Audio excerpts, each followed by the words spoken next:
how to scan YouTube QR code on your smart TV. So what you're gonna have to do is just go ahead to the sign in with your phone option over there and just access the QR code.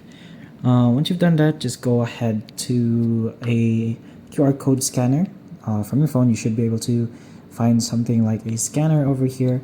So once you have a scanner like this, just go ahead to the QR code itself and just scan it as so.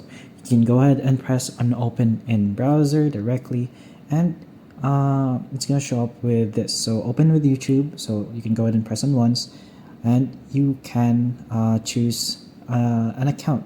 So whatever account you want to open up. So the options are going to be accounts that's already signed into your YouTube account. So just go ahead and choose from whichever. Let's say I'm going to sign in with this one.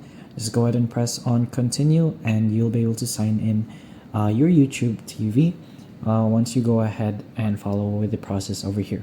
But that is pretty much how you scan YouTube QR code on your smart TV. So hopefully the information of this video can help you, and if it can, please like and subscribe for more videos like this, and that's all.